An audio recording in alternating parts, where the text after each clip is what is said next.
한국에서 소싱해서 알리의 이름으로 전 세계로 공급을 하는 역할을 하기에 굉장히 좋다고 생각을 한 거예요. 아마존이 되겠다는 거지. 한국 시장 자체의 독자성이 사실 조금 손상받을 수도 있겠다. 한국이 중국 견제한다고 뭉친 것처럼 보이는 한미일 중에서는 한국이 제일 고리가 약한 거죠. 알리, 테무, 비아디 등 중국 기업들의 한국 시장 진출이 본격화되고 있습니다. 그 이유를 뭐라고 보시나요? 사실 알리, 테무는 이제 주로 자파로 많이 들어왔고, 이제 본격적인 게 이제 비아디 같은 전기차입니다. 사실은 비아디나 이런 거는 이제 기술을 갖고 하는 거잖아요. 이제 속된 말로 허접한 중국 거 왜 사? 이제 이렇게 얘기하는 단계는 지난 거예요. 이건 이제 가성비 경쟁을 하는 거기 때문에 대한민국 같은 민주자유시장 경제 국가에서 야, 그거 중국 거니까 사지 마 이럴 수는 없단 말이죠. 알리테무는 자파였고 많은 사람들이 허접해서 못 쓰겠어. 뭐 3개 시키면 하나는 불량품이야 그랬는데 사실은 엄청 들었잖아요. 지금 예를 들어가지고 부동의 1위인 쿠팡 빼고 나머지 알리하고 테무하고 합치면 1,500만이 넘어요. 이용자 수가. 그럼 이거 어마어마한 거거든요. 그럼 다른 데는 다 지금 그 밑으로 밀려 있는 거예요. 그런데 이제 이게 한국 시장만 겨냥하고 온 거냐? 비아디하고는 다르죠. 비아디는 이제 전 세계를 하는데 우리한테 이 고가의 이런 제품을 팔려고 한 거고, 알리테무 같은 경우는 자파잖아요. 쉬인 같은데. 이렇게 보면 한국 시장 자체에 대한 점유율을 높이는 것도 중요하죠. 우리가 이커머스 마켓에서 세계 뭐 5위권, 6위권 그러니까 구매력도 있는 거예요. 근데 시장 자체가 5천만이니까 작잖아요. 그러면 얘네들이 왜 이걸 가지고 이렇게 한국에 투자를 하고 사무소를 내고 그럴까를 생각을 해보면, 어쨌든 한국은 매력적인 제조업 국가죠. 괜찮은 제품을, 중고급 이상의 제품을 만들어내는 국가입니다. 메이드 인 차이나보다 훨씬 좋죠. 한국에서 소싱해서 알리의 이름으로 전 세계로 공급을 하는 역할을 하기에 굉장히 좋다고 생각을 한 거예요. 아마존이 되겠다는 거지. 이 한국계 나한테 다 맡겨. 그래서 사실은 중소기업들은 해외 진출하기가 굉장히 어렵잖아요. 언어나 법률이나 뭐 이런 장벽 그런 거 내가 다 해줄 테니까. 그리고 실제로 지금 알리가 그걸 하고 있습니다. 우리 화장품 업체들 한 100여 개 업체들, 중소기업, 한국 화장품 좋잖아요. 이거를 얘네가 싹 소싱해가지고 자기네가 수출해주고 관리해주고, 그다음에 쉬인 같은 데도 지금 옷 디자인 이런 것들도 좀 디자이너도 공모하고 막 이렇게 합니다. 테무도 마찬가지고. 그럼 이제 장기적으로 보면 이게 뭐 시장경제에서 막을 방법은 없죠. 사실 알리 같은 데는 전 세계 191개의 지사가 있어요. 그러면 다 그걸 거기다 대고 이제 다 뿌려주고 이렇게 하는 거예요. 테무도 뭐 50여 개가 있다고 그러고, 쉬인 같은 경우는 옷 만드는 데니까 이제 티베트, 위구르, 신강 위구르 지역의 면화를 쓴다고 해서 제재를 많이 받고 있어요. 근데 어쨌든 조금씩 올라가죠. 가성비가 좋아지네 뭐 어쩌네 이러면서. 결국은 장기적으로 가면 저는 이제 그런 생각을 하는 거죠. 한국 시장 자체의 독자성이 사실 조금 손상받을 수도 있겠다. 우리가 K-뷰티 뭐 막 이런 걸 얘기를 하는데 K자가 떨어져 나갈 수도 있겠다. 물론 한국 건데 이제 다른 그 플랫폼을 통해서 가는 거잖아요. 그러면 나중에 야, 내가 전 세계에 팔아보니까 이 디자인을 좀 이렇게 하는 게 훨씬 좋겠어. 여기는 이렇게 해봐. 그러면 그 디자인의 창의성이라든가, 그다음에 AI한테 물어보니까 전 세계적으로 이런 통계, 중소기업들은 그게 없잖아요. 근데 자기네가 전 세계에 깔아놓은 그 지사와 그 시스템을 통해서 이 지역에서는 이런 게 잘 팔려. 그러니까 맞춤을 하자. 그러면 그런 게 종속이에요. 그러니까 그게 좋다 나쁘다가 아니고 그런 독자성을 잃을 가능성이 매우 많기 때문에 우리가 모르는 척 할 수가 없는 거죠, 이거를. 우리도 다른 나라 가서 그 나라 시장을 장악하기 위해서 애를 쓰는 것처럼 여기도 똑같이 하는 거예요. 그러면 그거를 우리가 우리의 목소리를 내면서 지켜나가는 역할을 해야 되잖아요. 아닌 거는 포기할 수도 있지만 이거는 내가 꼭 해야겠다. 그러면 예를 들어서 정부라든지 기업들이 이런 부분에 대해서는 협력을 하면서 뭔가 적어도 뭐 불공정 계약이라든가 뭐 이런 것들은 안 당하도록 하는 장치들이 필요합니다. 지금 이제 그런 것들을 해야 되는 거예요. 사실 알리, 테무가 처음에 들어와서 우리가 막 회원 가입하려면 한국에서 하는 거 이상의 정보들을 굉장히 많이 했었잖아요. 그거 이제 많이 수정했거든요. 중국도 바꿔요. 우리가 항의하면 바꿔주면 되지 뭐. 그러면 스미가 드는 거죠.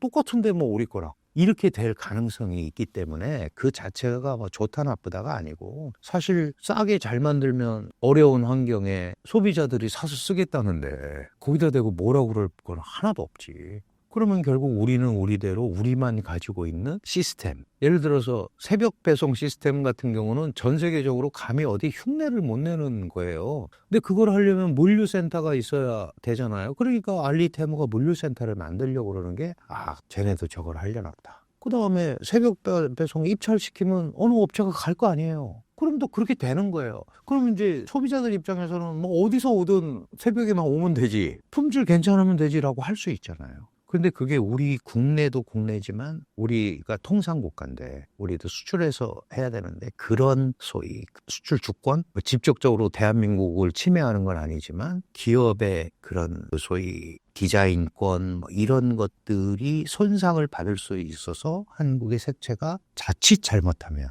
이상해질 수 있다. 이거에 대한 신경을 좀 써야 되는 거죠. 뭐 중국은 우리 배송 시스템이라든가 인천 공항이라는 허브 공항을 통해서 전 세계적으로 움직이는데 한국만큼 좋은 메커니즘을 갖고 있는 데가 없잖아요. 그러니까 복합적 고려를 해서 들어온 거예요. 뭐 안 된다고 그럴 수도 없잖아요. 그러니까 싸워서 이겨내는 수밖에 없죠. 최근 중국 정부가 한국과 가까워지려는 움직임이 보이고 있습니다. 어떤 움직임을 보이고 있고 목적은 무엇이라고 보시나요? 뭐 사실 중국 입장에서는 가장 핵심적인 게 이제 한미일이 합쳐서 자신들을 견제하는 거예요. 한미일이. 특히 미국하고 일본은 분명히 중국 견제가 1번일 거예요. 근데 한국은 사실은 한미일 공조, 한미 동맹 강화에 일본이 북한 위협에 대한 방비, 그죠? 그게 이제 핵심이잖아요. 그러니까 한국이 중국 견제한다고 뭉친 것처럼 보이는 한미일 중에서는 한국이 제일 고리가 약한 거죠. 그 자기네가 지금은 뭐 북러가 밀착이 돼서 좀 덜하지만 결국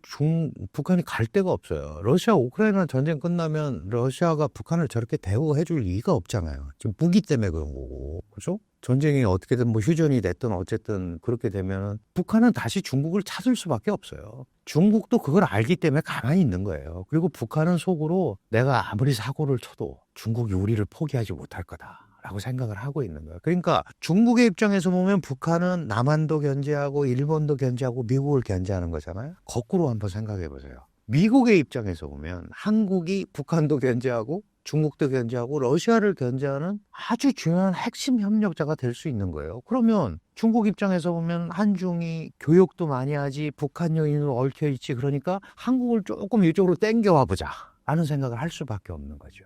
그게 핵심 포인트입니다. 이게 이제 보통 학문적으로는 한미일 중에 전략적 연결고리가 제일 약한 한국을 공략한다라고 이제 중국에서는 그러니까 학문적으로는 그렇게 얘기를 하는 거죠. 근데 전략적으로 사실 그렇게 고리가 약하지도 않아요. 한국이라는 데가 전략적 지위가 있기 때문에. 그런데 어쨌든 중국은 그런 생각을 하는 거예요. 그리고 북한 문제에 대해서 직접적으로 얘기를 할 수 있는 데가 거기밖에 없잖아요.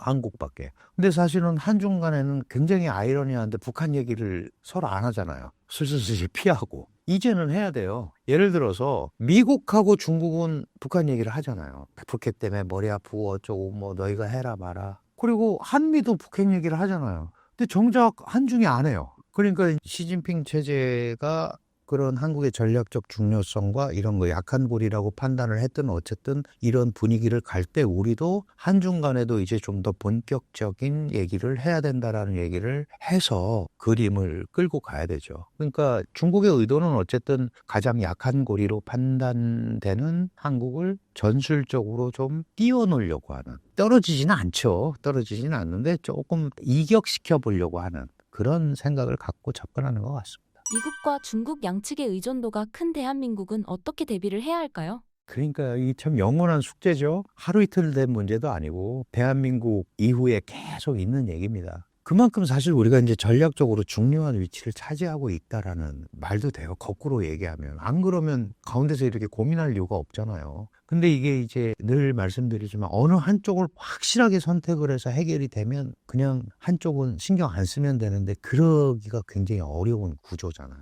예를 들어서 미국과는 한국의 안보 때문에, 그리고 미국은 한국의 유일 동맹국입니다. 한국이 동맹 맺고 있는 국가가 미국밖에 없어요. 남들은 미국하고 하고 싶어서 안달이잖아요. 그러면 그걸 우리가 버릴 이유가 전혀 없는 거죠. 당연히 핵심이 돼야 되고 중요한 겁니다. 동맹 구조. 동맹 구조는 군사 행동을 마지막에 같이 하는 거예요. 그런 나라가 어디 있습니까, 세계에. 지금 미국만 하겠다는 거 아니에요. 그러고 나서 한국과 중국은 협력 구조예요. 중국은 북한과 중조 5 협정이 있고, 그래서 거기도 일단 유사시 되면 개입하게 돼 있어요. 그러면 우리랑 적어도 군사적으로는 같이 갈 수가 없잖아요. 그러면 협력의 층차가 있는 거죠. 그런데 한국이 갖고 있는 중요성이 있기 때문에 우리는 또 우리대로 경제적으로 먹고 살아야 돼요. 그럼 중국이라는 거대 시장이 바로 옆에 있고, 실제로 중국이 성장하는데 우리가 편승 효과를 많이 봤었잖아요. 한때 한국은 중국 옆에 있어서 덕을 많이 봤다. 중국이 전 세계적인 불경기에서 나홀로 성장을 할 때 한국도 나도 성장했거든요. 왜냐하면 우리가 중국의 중간재가 한국 수출의 80%가 중간재였었단 말이죠. 그럼 우리도 그거의 효과를 본 거예요. 그렇다면 그거를 갑자기 미국한테 올인해갖고 다 그럴 필요 없는 거죠. 그래서 저는 지극히 선별적으로 접근을 해야 된다. 그런 건 그런 거고 아닌 건 아닌 거다라는 거를 미국한테도 얘기해야 되고 중국한테도 얘기해야 된다. 그래서 선택의 문제가 아니고 설득의 문제라고 계속 제가 말씀을 드리는 거가, 야, 이거는 우리도 살아야 돼서 이렇게 해야 되니까 안 되는 거 아니냐. 북핵 문제가 해결이 안 되는데 어떻게 미국하고 끊으라고 그러냐. 그러니까 우리 지난 대사가 배팅하라고, 그거는 한 국가의 운명이 어떻게 배팅해서 해결이 됩니까? 그건 너무 남의 나라를 신경을 안 쓰는 거죠. 그러면 이제 대한민국은 대한민국 입장에서 요 부분은 요렇게 가고 요 부분은 요렇게 간다. 이걸 이제 뭐 우리가 말로는 뭐 스마트 외교 뭐 이렇게 표현을 해요. 근데 우리는 스마트하게 한다고 하지만 남이 볼 때는 그렇게 안 할 거 아니에요. 야, 니네 줄 확실히 서 이렇게 할 거란 말이죠. 그래서 이제 나오는 게, 우리가 뭐 새우처럼 휩쓸려 다니지 말고 돌핀 디플로매시를 하자. 돌고래 외교. 그러니까 고래들이 싸우더라도 돌고래는 자기가 헤엄칠 능력이 있으니까 빠져나가기도 하고 돌아오기도 하고 저쪽 가서 지켜보기도 하고 그러잖아요. 그러니까 그게 이제 결국은 그런 역량을 쌓는 거죠. 역량을 쌓는데 저는 조건은 나쁘지 않다고 봐요. 지금 선택은 안보나 이런 거 한미동맹의 중요성 때문에 그걸 가 있지만, 일방적으로 또 트럼프한테 두드려 맞을 대상도 아니에요. 대한민국이 반도체 협력, 특히 우리는 D램을 만들어서 수출하는 국가인데 그거는 한국 말고는 대안이 없어요. 다른 데서 제조하기가 굉장히 어려워요. 저티 같은 경우는 이제 시스템 반도체로 설계해서 하는 거고, 우리는 우리 D램을 가지고 하는 거고, 잘 아시다시피 그 SK에서 만든 그 램을 쌓아가지고 하는 광대역 폭이라는 HBM, 이거 없으면은 안 돌아가죠. 뭐 미국의 그 수많은 그 소위 최첨단 이런 업체들, 이런 데들도 한국에 그 제품이 없으면 안 되는 거예요. 거기다가 트럼프도 공언했잖아요. 조선업 중요하다. 해군 증강에. 그렇다면 우리가 얼마든지 그걸 뭐 대놓고 막 이러는 게 아니고 교섭과 소통을 통해서 선별적 접근을 하는 것이, 그게 미국의 국익에도 유리하고 한국한테도 좋고, 그다음에 중국한테도 레버리지가 생기죠. 우리가 얘기할 수 있고. 이런 식으로 선별적 접근을 하는 게 가장 핵심이 아닌가. 늘 고민을 하는 건데 완벽하게 접근할 수는 없지만 비슷하게는 계속 가는 거예요. 우리도 그렇게 해왔고 앞으로도 그렇게 하는 방법이 가장 생산적이지 않나, 이렇게 생각을 합니다. 마지막으로 신사임당 구독자분들께 한 말씀 부탁드립니다. 최근에 이제 트럼프 포비아 까졌습니다. 그래서 트럼프가 시작을 해서 이제 공언을 하고 그러는데, 사실은 모든 세계가 살려면 극단적 충돌을 일으키기는 쉽지가 않아요. 그러니까 너무 모든 것들을 극단적으로 안 봤으면 좋겠다. 그런 생각을 많이 하고, 그래서 이런 뉴스라든가 이런 전개, 거기서 갖고 있는 행간, 함의, 이런 것들을 조금 이제 읽어보시면 아마 방향이 조금은 잡히지 않을까, 이렇게 생각을 합니다.